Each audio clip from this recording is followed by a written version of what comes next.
Good day and welcome to everybody. Welcome to the first in a series of 8 lectures hosted by Projex Solutions Ltd. We're an engineering design and project management company with offices in Yorkshire and Teesside. My name's Brian Lawson, as well as working for Projex Solutions as the technical director. I'm also the chair of the IMechE West Yorkshire area committee.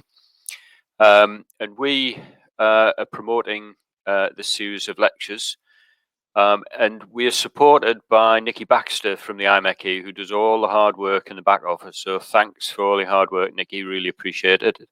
And this time, with this series, we're collaborating with colleagues in the IMechE HQ down at Birdcage Walk in London. So thank you to Lucy Esmond's team. We've got Fiona Wong, who's supporting us on the webcast platform today for any technical issues that we experience. Hopefully there will be none. We've previously run these lectures for the Yorkshire region and they proved very popular, great feedback. And that's due to the excellent support offered by Spirax Sarco UK. Do a brilliant job. And Dan Wells, who presents the lecture, also does a brilliant job. He's knocked it out of the park at the 8 that I've watched in the previous series. Also, we'll have Stephen Bishop, a colleague of Dan's, who'll be helping with any questions that arrive during the lecture. And that's in readiness for a sample of them to be answered at the end of the session. So just a little bit of logistics for you guys. Whilst you're using the webcast platform, you can ask questions by pressing the ask question box, and that'll come through to Steve, who will sort through them. Predominantly, they'll be answered at the end of the lecture, but if Steve's able to do anything during the session, he may push that out on the to Dan or via a chat box. The lecture will be recorded, and my understanding is it'll be posted on the IMechE YouTube channel, so that'll be made available to everybody that way. Or if you do ask Fiona, I think she'll be able to send a link to it or a copy of it.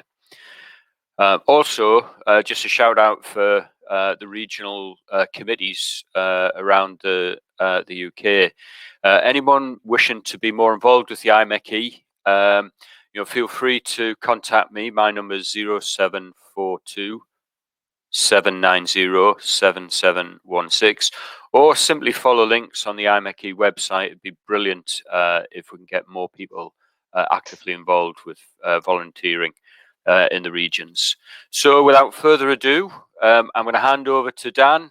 Take it away, buddy, and looking forward to seeing the first in the series of 8. Great, thank you very much for that introduction, Brian, and thank you also to your colleagues, both IMechE in the West Yorkshire region, and also to Fiona and the rest of the team at IMechE down at Birdcage Walk. Thank you. And I just really wanted to reiterate what Brian said, that my colleague Steve Bishop is joining us today.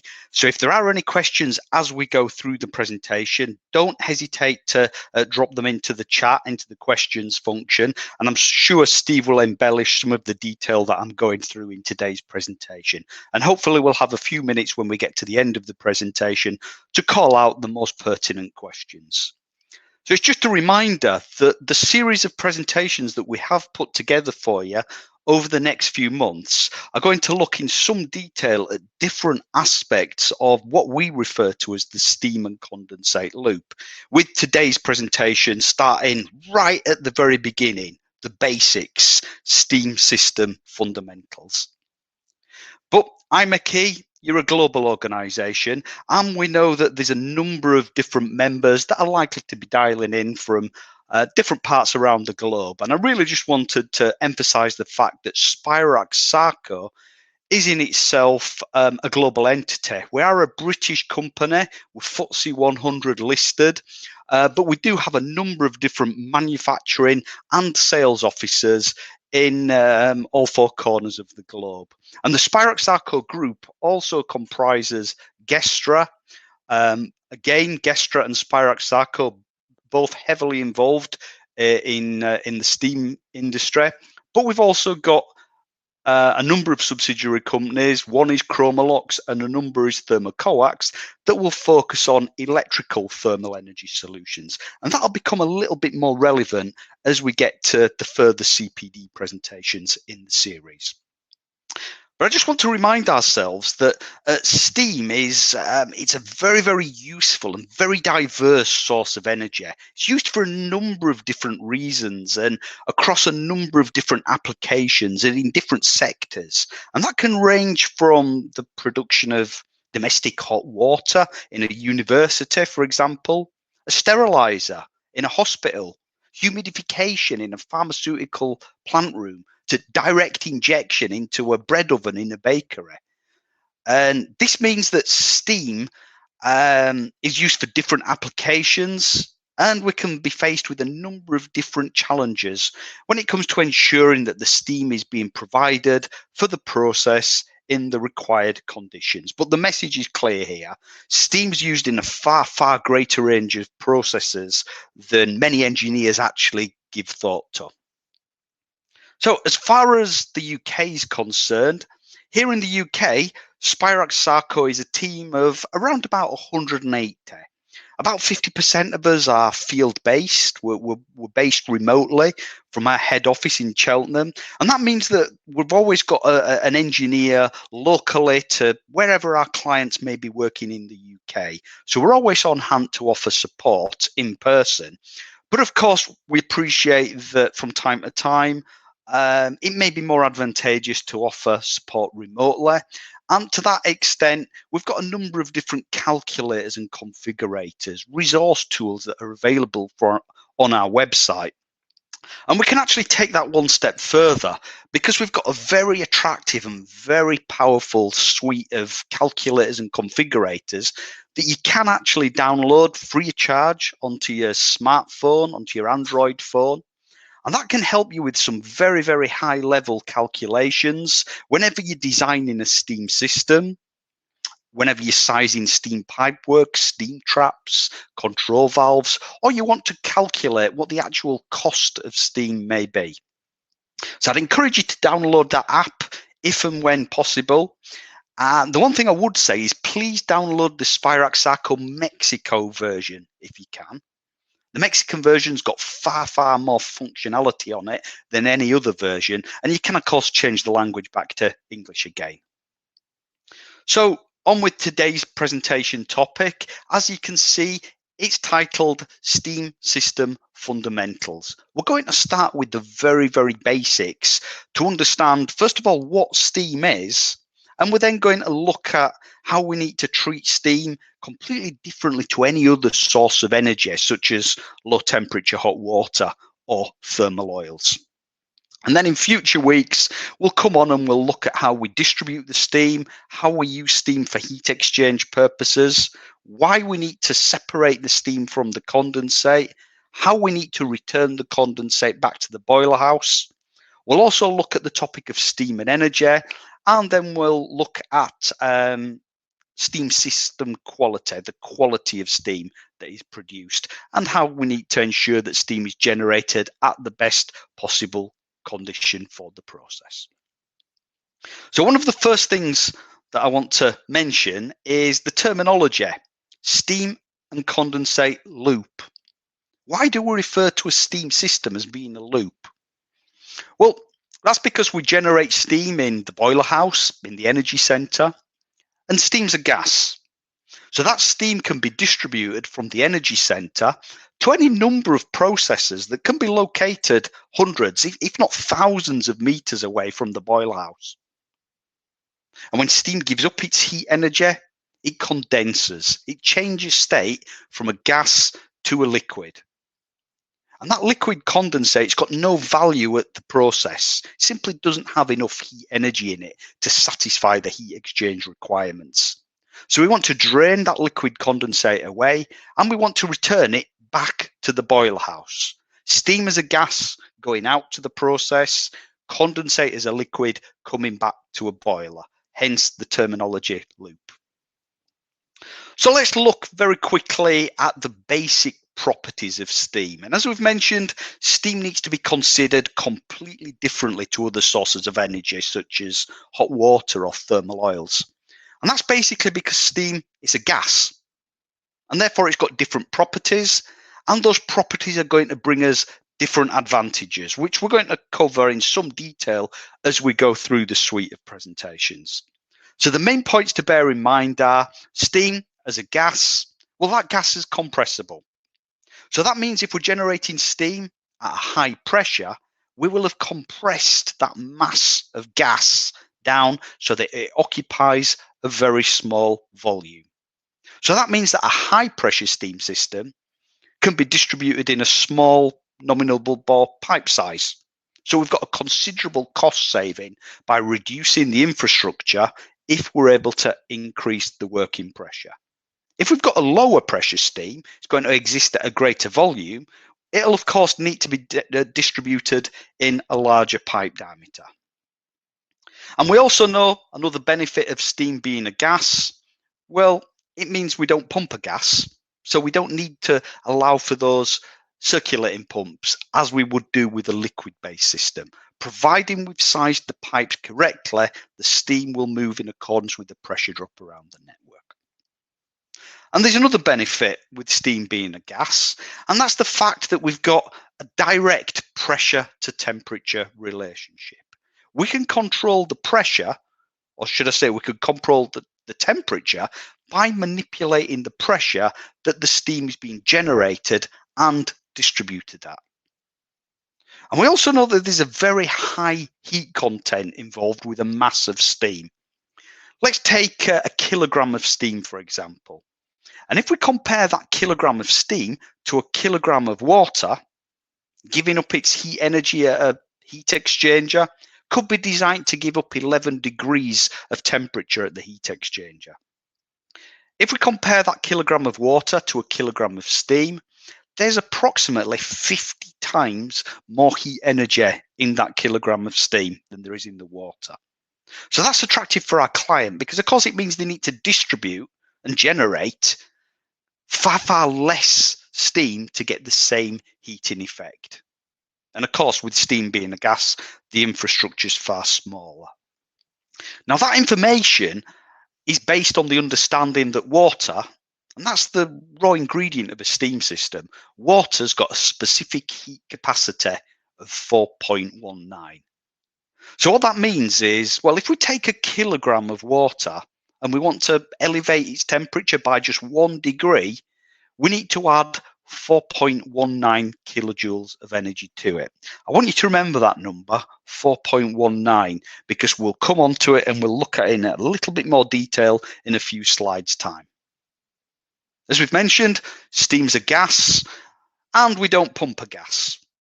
The gas moves in accordance with the pressure drop. That's another reason why we generate steam in a boiler at such a high pressure. It means that that mass of steam can move from the boiler house to the process without the requirement for any pumps. So of course that means we've got a huge capital cost saving. It means that we don't have to inspect, maintain any circulating pumps. It means that we don't need to pay for any electrical energy to move the heat from the point of generation to the point of use. Providing we've sized those pipes correctly, the steam will move entirely of its own accord.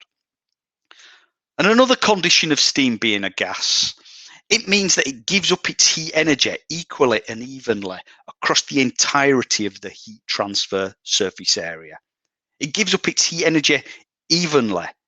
It means that we don't get cold spots or striations as we so often find with water-to-water heat exchangers. So we get a very rapid, a very even, and a very efficient release of heat energy into the process.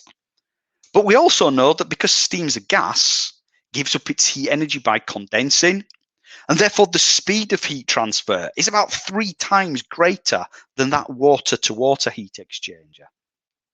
So just consider some of those benefits for a minute. We've got approximately 50 times more heat energy in a kilogram of steam compared to water. We've got a very efficient heat transfer surface area. And it also means that we've got a very, very rapid release of heat energy into the process. They're just some of the reasons why it's so attractive to use steam for heat exchange compared to low temperature hot water. But we also know that when steam gives up its heat energy, it does so by condensing.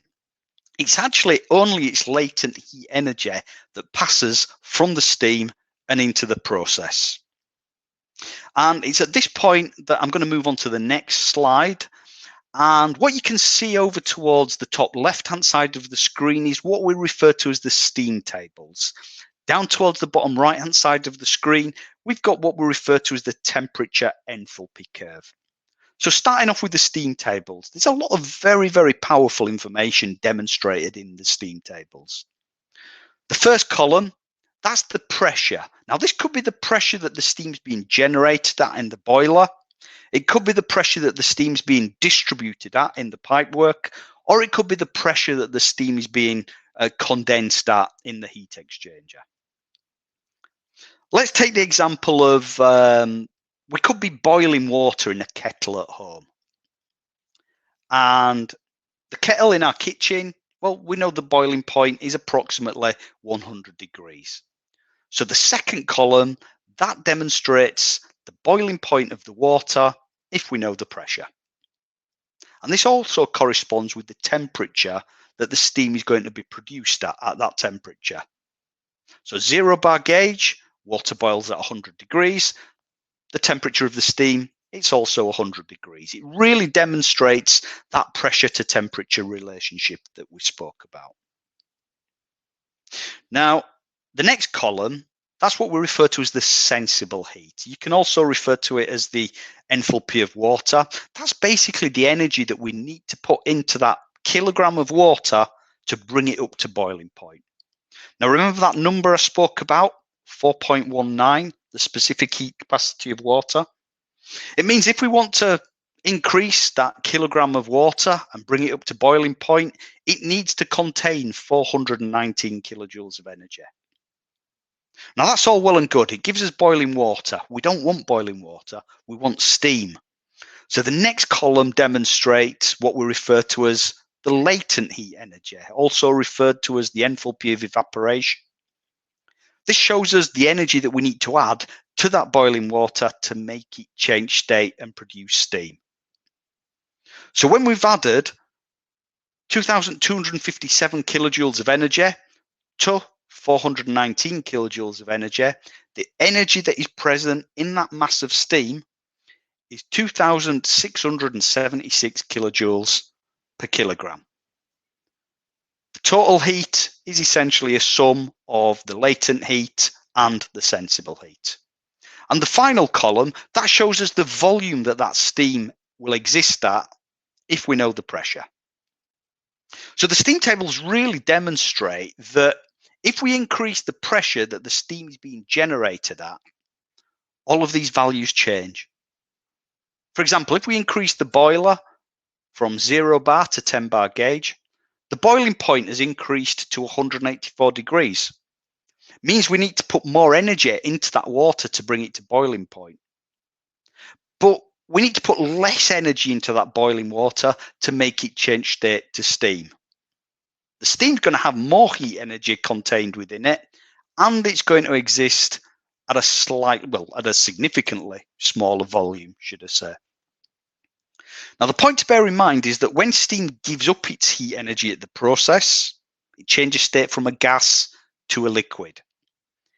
It's the latent heat energy.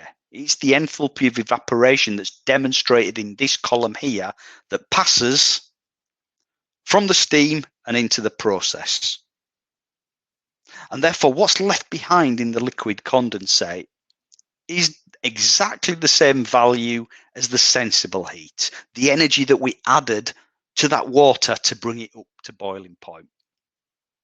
So you'll notice that if we increase the working pressure, the steam's at a higher temperature, it's got a smaller volume, it's got more total heat energy contained within it.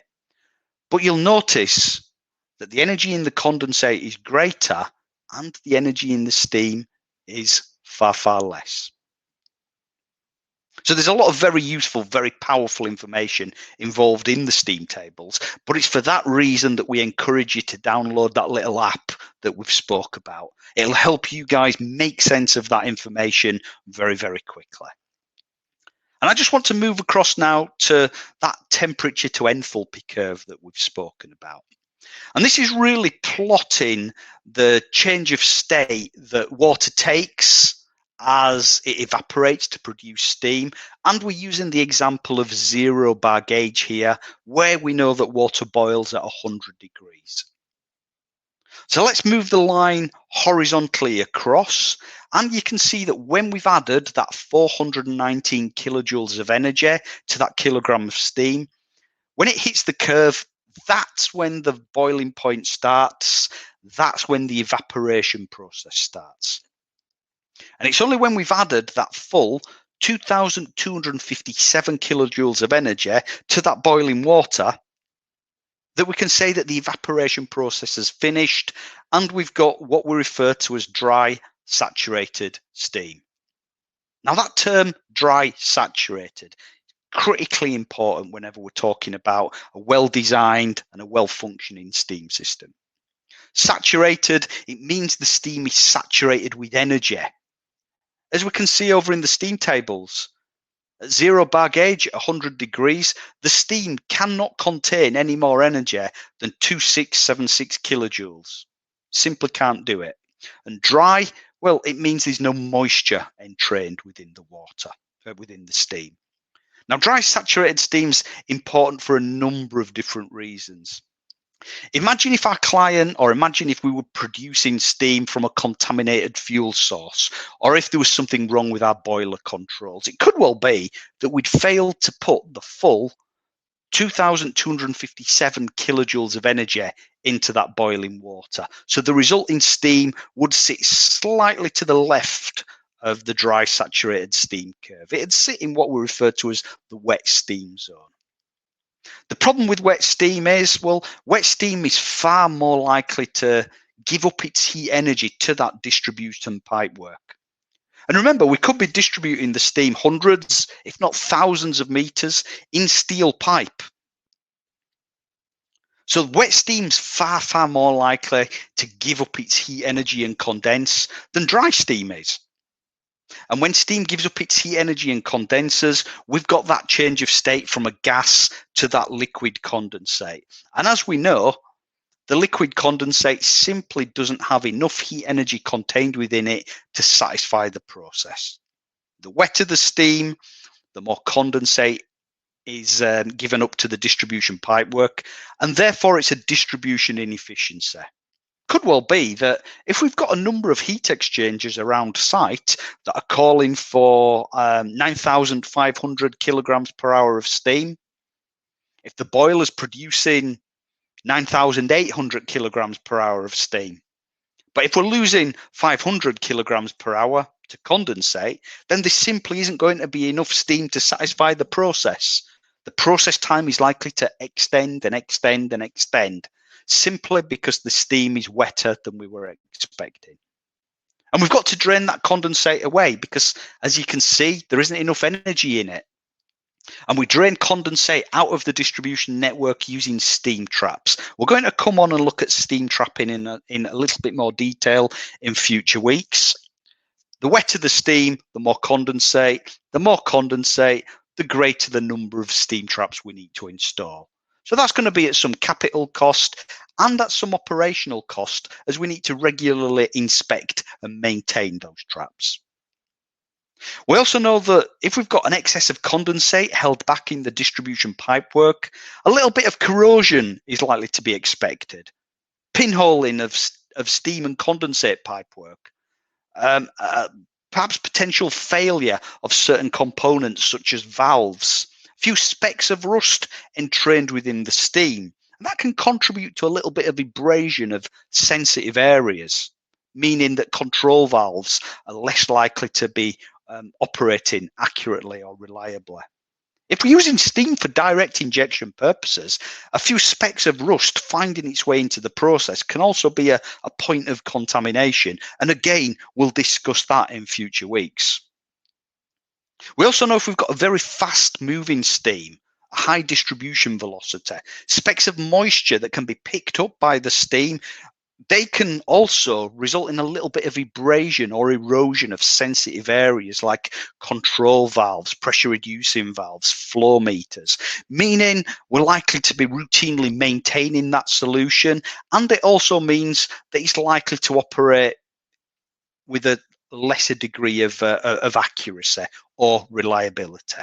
Meaning not only do we get production issues, we can get an energy inefficiency, all as a result of wet steam. An excess of condensate held back in the distribution pipework means if we get a fluctuating pressure, if we get a significant fall in pressure in the steam pipe, that condensate can be pulled up into a solid slug, a solid mass. And if that energy is released very, very quickly, it can result in what we refer to as water hammer. Ultimately, that results in a banging, knocking vibration of the capital equipment. And that can be a significant health and safety issue that we need to give thought to. Again, more prevalent with wet steam systems where we've got more condensate to contend with. But one of the other problems is that, well, if we've got wet steam, there's simply less energy contained within the steam than the process is expecting. So we've already mentioned that if we've got a lot of steam being lost to condensate, we've got a reduced mass of steam finding its way to the heat exchanger.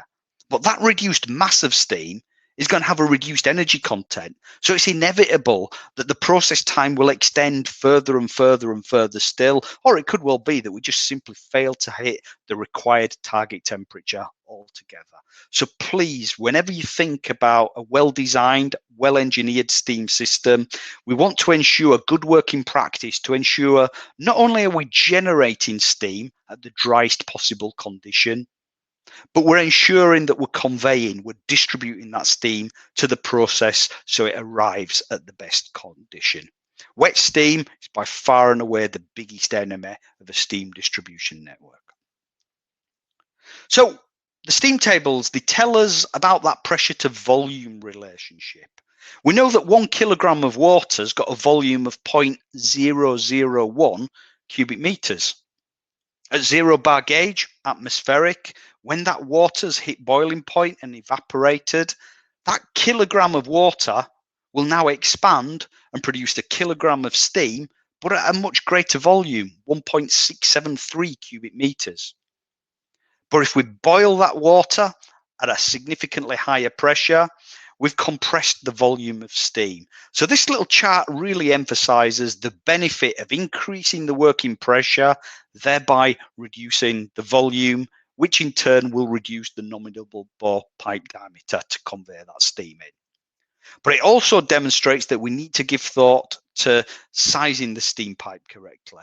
Because if we haven't allowed for any fall in pressure in the distribution pipework, that expansion in the pipework can have a choking effect on the steam flow. And just as there's a pressure to volume relationship, there's a pressure to temperature relationship, again, which we can find from the steam tables. At 0 bar gauge, we know that water boils at 100 degrees.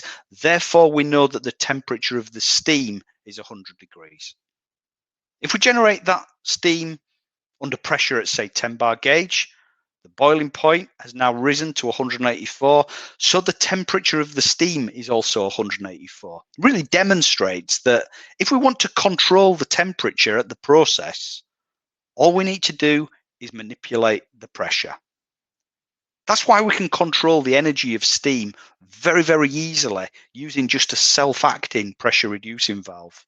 For example, if we'd got a process that wanted to use steam at a temperature of 165 degrees, just need to set the pressure reducing valve to 7 bar gauge.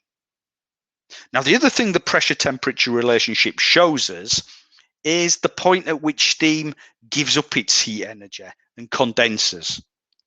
And when steam gives up its heat energy and condenses, remember, it's only that latent heat that passes into the process. What's left behind in the condensate is the sensible heat. And we can get those values from the steam tables.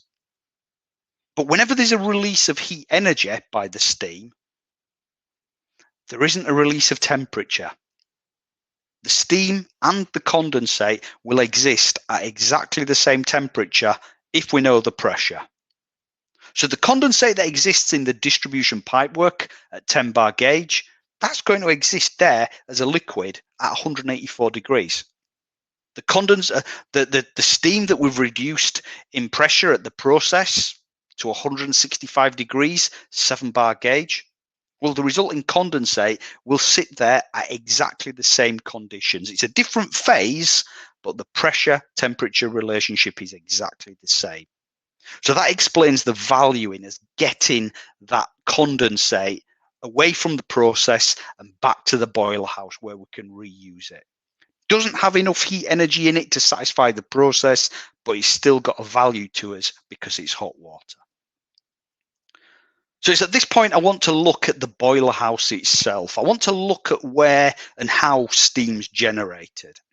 And it is quite a speciality generating steam in the boiler house, and many engineers, many consultants will never actually get involved with the boiler house itself. They'll leave that to the dedicated boiler team. But it's a good idea to familiarize yourself with how steam is generated, because if you're working at the process in a plant room, or if you're working in the distribution pipework, a lot of the problems that you may encounter could be caused by an inefficiency or a poor condition of steam being generated. So I'm going to identify some of these issues for you in the next few minutes. So when we look in the boiler house, there are a few important components that we want to give thought to, and they're really demonstrated in blue on the diagram that you can see at the moment. Now, Spirax Sarco don't manufacture steam boilers, but we do manufacture a lot of the controls, the pumps, the vessels and so forth that are highlighted in blue, and their purpose is essentially to ensure that steam is generated efficiently, reliably, safely, and to ensure that we get the best possible condition of steam being generated and distributed to the process. So by far and away, one of the most important components in the boiler house, in the energy center, is what we refer to as the atmospheric feed tank. You may also have heard it being mentioned as the hot well. And this is where we want to recover all that valuable hot water to in the form of condensate. So that hot water, if we return it to the hot well, it means that we get a nice high temperature of water that can be supplied into the boiler as and when the boiler's got a demand to produce steam again. Obviously, if we put hot water into the boiler, it means that the boiler is going to respond more quickly whenever steam's required. But it also means that we'll produce steam with a reduced fuel demand. And it also means if we're putting hot water into the boiler, well, it means we're not causing quite as much thermal stress to the body of the boiler itself. So the purpose of the hot well is to contain as much of the condensate as possible, to perhaps top that water level up with some makeup water from the town's mains. But it's also to ensure that we've purged away as many oxygen and non-condensable gas particles as we possibly can. So we do that by elevating the temperature to around about 85 degrees. The hotter the water, the less oxygen and non-condensable gases it's capable of holding onto. So the item that you can see at the top here is generally referred to as the deaerator. And we'll also add some boiler water treatment chemicals just to polish off that last remaining content of oxygen and non-condensables. Oxygen and non-condensable gases are by far and away the biggest cause of corrosion within the boiler itself. So one of the first things we want to do when we're going to the boiler house, look at the temperature gauge. If it's hanging there at about 85 degrees, we know we're producing steam efficiently. The boiler's going to respond quickly. There's not going to be too much corrosion going on in the boiler, and we're not going to be getting too much stress placed on the boiler when steam's being produced. If the temperature's hanging there significantly below 85 degrees, alarm bells should be ringing. Now, we also know that boilers especially modern boilers, are very small in footprint compared to boilers from 40 or 50 years ago. So they need to be able to respond very quickly, accurately, and reliably whenever there's a fall in the water level, typically caused whenever there's a huge steam requirement. So the purpose of the boiler level control, first of all, is to send a signal to the boiler feed pump to bring in the appropriate mass of water whenever it's required. And secondly, if that water level were to fall to a dangerously low point, it'd send a signal to the burner so it would shut down and stop producing steam. So there are different boiler configurations. They work with a different level of sophistication, and these boiler controls have all got a different supervision and daily/weekly testing regime. At the lower end of sophistication, there could be a magnetic float switch. And then if we improve upon the sophistication of design, we can move towards a conductivity level control or a capacitance level control. Now, we've also got a different sophistication of a feed pump itself. It could either be an on-off pump or a modulating pump. Now, the difference between the high and the first low water level could be quite significant with an on-off pump. So if we've got water in the hot well that exists at quite a low temperature, it means we could be purging in a significant mass of low temperature hot water.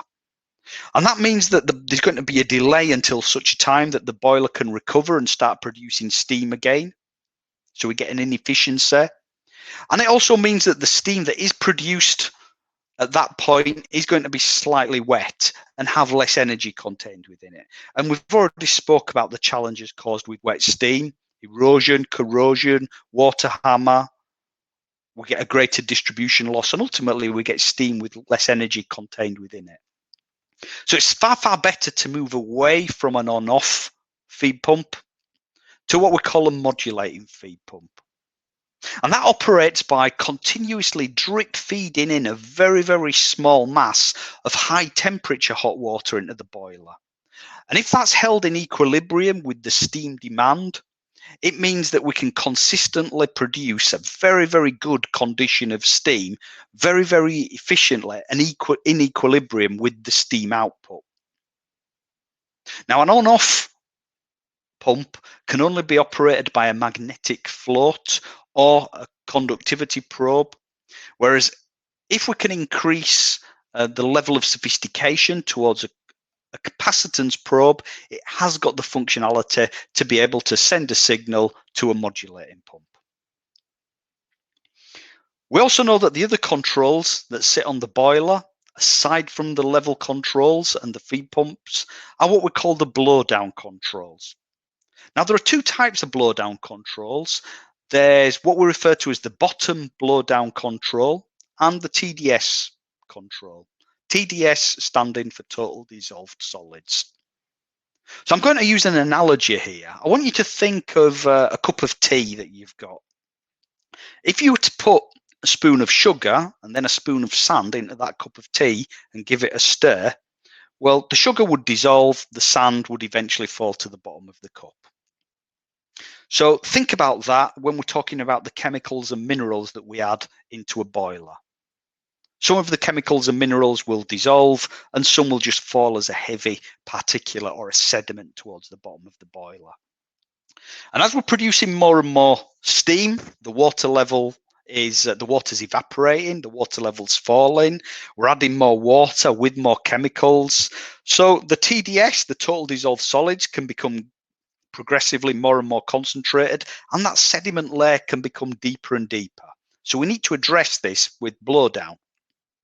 So let's look at bottom blowdown first of all. Well, we get rid of that sediment layer by opening a little valve that sits underneath the boiler. And if the boiler's operating at a high pressure, let's say 10 bar gauge, any fall in pressure to downstream of the valve, that's going to result in a sudden rapid pressure drop. So if we open this valve for 3 or 4 seconds every 8 hours, we get a huge blast action of very high pressure and therefore high temperature hot water. And it purges with it, it flushes that sediment to drain very, very quickly. And that hot water, it needs to go to drain, but it's got to go to drain via what we refer to as a blowdown vessel. The reason being, well, if we've got hot water that's under pressure at 10 bar gauge, we know it exists as a liquid at 184 degrees.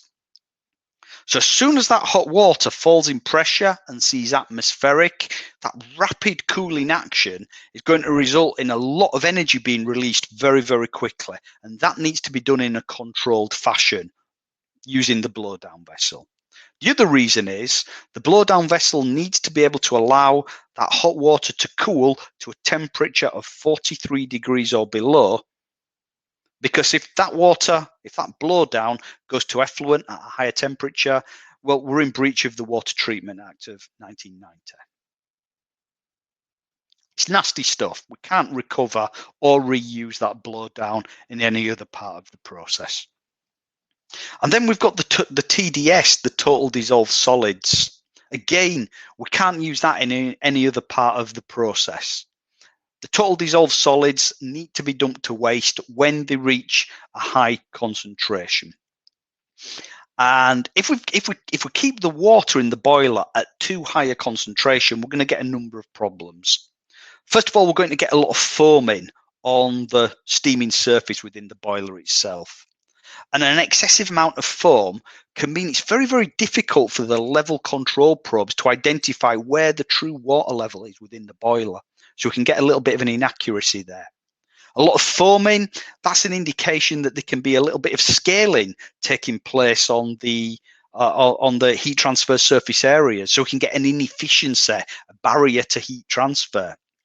But if we get a fluctuation in boiler pressure, typically as we're calling for more and more steam, it means that that foaming layer can be drawn out of the boiler and into the distribution pipework.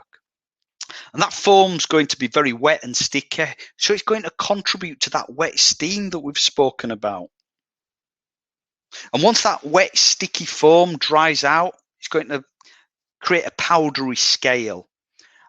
And that can not only contaminate any process where we're using steam for direct injection purposes, but that powdery scale can bind itself to heat transfer surface areas and create a slowdown of the process. But it can also create an abrasive or an erosive effect at sensitive items of equipment such as flow meters or pressure reducing valves, for example. That's one of the reasons why we need those Y-type strainers to address that particulate in the form of that dried out scale. So we address the high TDS, total dissolved solids, by means of conductivity. High conductivity, it's an indication that we get a high concentration in part per million. So we want to take a sample from the water in the boiler on a regular basis, test it. When it reaches a high point, we open up a valve at the side of the boiler, we purge away a significant mass of high concentration water to waste. Remember, it's also a high temperature water. And then when the water level falls, the conductivity probes are calling for a similar mass of a lower concentration of TDS from the hot well. But it's cold water. We're putting significantly colder water into a boiler. So if we get a high amount of TDS blowdown or bottom blowdown, we're putting cold water into the boiler to replace that hot water. So not only is it an indication of an energy inefficiency, it's an indication that we're going to be causing the boiler to have a little bit of a delay until such a time that it can start to produce steam again.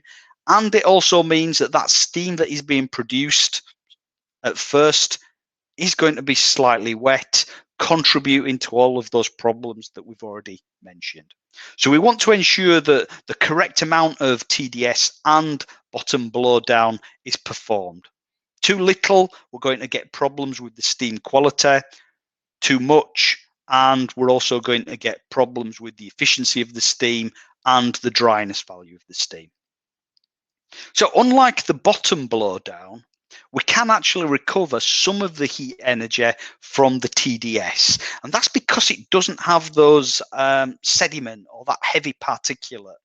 So it's in an excellent condition for being separated, passing that high temperature, high pressure blowdown across a flash vessel. The flash steam energy can be taken away and perhaps taken back to the hot well to help keep the feed water under storage at a nice high temperature. The residual blowdown can pass to waste, but before it does so, perhaps we can recover some of the heat energy from it and use it to elevate the temperature of that raw makeup water. Now, there's a lot of heat energy in that TDS that can be recovered. And by recovering it, not only are we going to get a significant energy efficiency saving, it also means by helping to keep the temperature of the hot well as high as possible, we're going to have a beneficial effect by helping to keep the quality of the steam as dry as possible. So in the boiler house, there are a number of different standards and legislations and approved codes of practice that the boiler team will need to refer to. Perhaps the most important one here is INDG 436, and that's a document that's written by the Health and Safety Executive. And INDG 436 is really intended for use by the managers or the directors of a steam using site. And that highlights the obligations that they have to ensure that their steam plant is operating safely and correctly.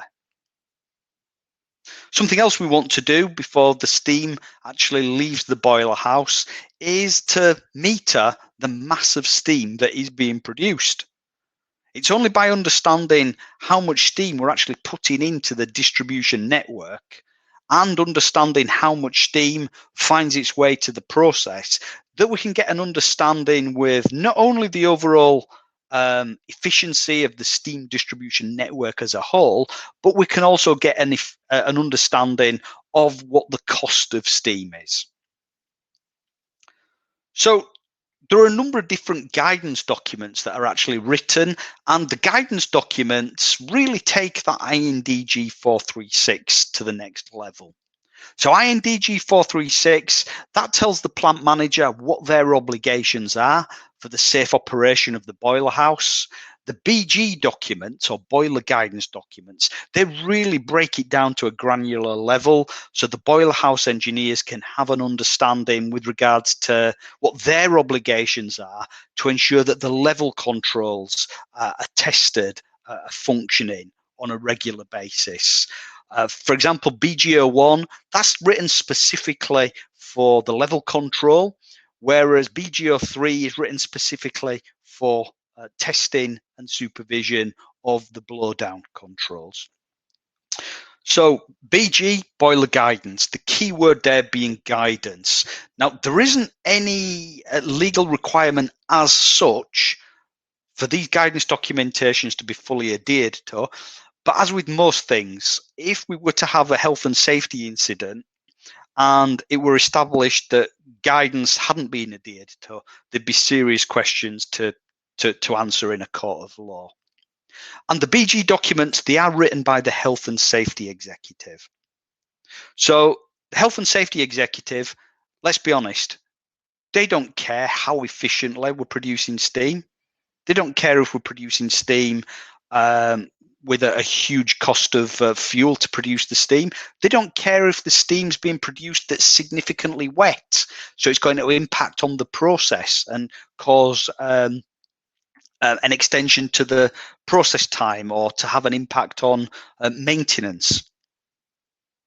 All they care about is the fact that the steam boiler is operating safely. So it's for that reason that there are so many different types of boiler controls that are in existence. It's for that reason that some boilers will be fitted with on-off and some will be fitted with modulating pumps. Some boilers will have internally mounted capacitance probes and other will have externally mounted magnetic floats. Some will have manual valves to control the TDS and the bottom blowdown. Others will have actuated valves in order to control that.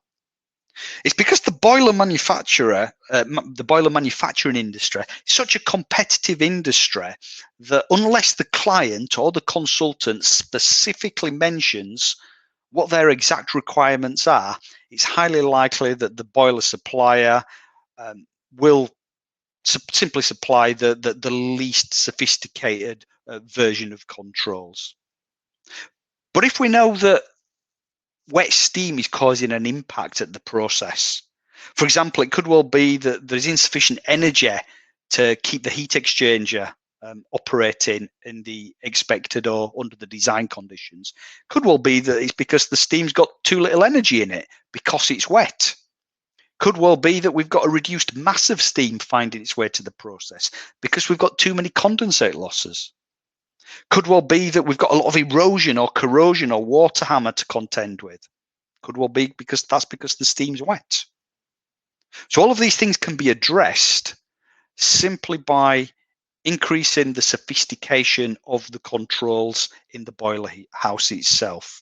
They can be very, very easily retrofitted, moving from an on-off to a modulating pump, moving from manual blowdowns to actuated blowdowns, moving from a magnetic float to a capacitance level control. All of these things can have a hugely beneficial effect, not just on the efficiency, not just on helping to automate or at least semi-automate the boiler house, but having a hugely beneficial effect on the condition of the steam and therefore minimizing the burden of maintenance on the wider distribution network. So once the steam actually leaves the boiler house, that's when it enters what we refer to as the distribution network. And the distribution network, as we've mentioned, can be hundreds, if not thousands of meters in length. And it's at this point next week that we're going to pick up the presentation. Now we understand the importance of generating steam at the best possible quality. We're going to look at how we convey it from the boiler house to the process in order that we can keep the process operating within the expected design conditions. So just to summarize what we've gone through today, hopefully we appreciate that steam's got a considerable amount of heat energy in it, and therefore it's very, very attractive to use for heat transfer purposes. It's easy to control because all we need to do is reduce the pressure to manipulate the temperature, and it's easy to distribute because it's a gas and therefore we don't need to pump it. We know that it's critically important to ensure that the steam is being generated in the best possible condition, and we can do so by increasing the sophistication of controls and retrofitting them relatively easily. But please remember that the biggest enemy of a steam distribution network is wet steam. So please take a quick look at the presentations that we've got diarised for the coming weeks. In 2 weeks' time, we're going to be moving on and we're going to be discussing the basic design considerations for conveying the steam from the point of generation to the point of use. But for those of you that may have an interest in taking your understanding of steam systems to the next level, then we've got a dedicated training centre here in the UK. For those of you that may be dialing in from overseas, many of our sister companies abroad have also got their own dedicated training facility. But on that note, I would like to thank you very much for the time that you've taken to attend today's CPD presentation. If there have been any questions that do require a little bit more attention, then Brian, Steve, please feel free to open up your microphones and I'll be glad to give them a little bit more consideration.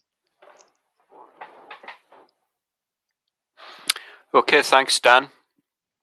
I can't see any questions, any technical questions in the inbox. Steve, could you confirm that?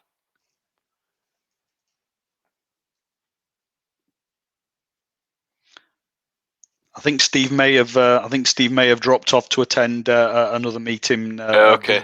I know he's got a meeting starting at 1. Oh, you are there. Sorry, Steve. I'm here. Yes. Sorry, I was just having trouble getting my my microphone opened up there. So we have actually got a couple of questions, Dan, that have come in. Thank you, firstly, for another excellent presentation. Really good detail there. A couple of interesting questions that have popped in around TDS control, actually. So if I could start with the first one of those. Yes, absolutely. And the first one of those questions is, with regard to TDS control, how are TDS limits within the boiler itself set, and by whom? Good question, Steve. Essentially, it's the boiler manufacturer that will determine the TDS limit. And it's really going to depend upon the type of boiler, for example, whether it's a vertical boiler or a shell and tube boiler. If we're talking about an average shell and tube boiler, then the TDS limit could be anywhere between 2,500 and 3,500 parts per million. If we're blowing down at a significantly lower level than has been determined by the OEM, there's a significant energy inefficiency. If we're blowing down at too high a level, then we're going to get a very poor condition of steam being produced. It's going to be very wet. There'll be a lot of foam, resulting in that dried out scale that we spoke about. Okay, that's great. Thanks, Dan. And on a related topic, actually, a further question on TDS. And the question is that does the need to control that TDS level tend to vary from one site to another? Well, it really depends upon the condition of the water that's being used. So think about two identical processors, sister sites they could be. One could be located in one part of the country and one could be located in a different part of the country. We're going to have different mineral content of the water, different water treatment regime. If the water in the hot well is cold, we'll be putting more chemicals in the hot well to purge off the oxygen and the non-condensable gases. That's going to have an adverse effect on the TDS level, on the chemical content of the water going into the boiler. So it's for that reason that we ensure you to have a good relationship with the water treatment expert on your site to ensure that the dosing pumps are operational at all times, but more importantly, to ensure that the TDS controls on your boiler are regularly serviced and calibrated. Okay, thanks very much, Dan. And a final question from Daniel, and I'll read it carefully because it's a slightly longer question. So, what's the benefit of running steam boilers at higher pressure and then using pressure reduction valves to bring the steam back down to the correct system pressure? Yep. And is this due to latent heat? And then the second question wrapped up at the end as well, which is also we have some processes that require wet steam. How can this be generated at the point of use? Okay. First part of the question, very good question. We are going to cover that in some detail next week, so I'll give the short answer here. We want to distribute steam at a high pressure and a high temperature. Higher pressure, higher temperature, it means we get a smaller and more efficient boiler. It means that we can distribute it in a small pipe diameter. And we reduce the pressure of the steam close to the process. Remember, the steam tables demonstrate that there's actually more latent heat energy at a lower pressure than there is at a higher pressure. So yes, you've grasped that correctly. Generate and distribute high pressure, use the steam at a low pressure. Wet steam at the process, that's a very, very broad question. It really depends on how wet you want the steam to be or how dry you want the steam to be. It's going to be dictated by the process. For the vast majority of processes, we want the steam to exist as close to 95% dry as we can. So if you're working in the food, beverage, pharmaceutical sector, there's a standard referred to as EN285 that will generally set 95% as a target, especially when we're using steam for direct injection purposes. And again, we will come on and discuss that in a little bit more detail in the coming weeks. Okay, excellent. Thank you, Dan. And yeah, I think that concludes the questions from what I can see in the attendee questions window there. Great. Well, thank you very much for your time today. Hopefully you'll be able to join us on our next presentation topic on the 13th of April when we come on and look at how we distribute the steam from the boiler house to the process. So thank you. Anything to add there, Brian? Just a brief summing up. Thanks, Dan, for another brilliant lecture. Thanks, everybody, for connecting in on such a lovely sunny day in Yorkshire. It's lovely outside. Hopefully, we'll all have a nice evening. Thanks to Spirax Sarco. Thanks to the IMechE, and also thanks to Projex Solutions for hosting the event. Just a reminder that all of the future events are scheduled for a Tuesday at the same time, with the exception, I'm pretty sure it's the 13th of May, which you'll find is a Thursday, just in case that catches anybody out with diary planning. So thanks to Dan, thanks to Stephen, thanks to the IMechE team down in Birdcage Walk, and we'll hopefully see you all in a couple of weeks' time. Excellent. Thank you very much for your time today, guys. Thank you. Thanks, everyone.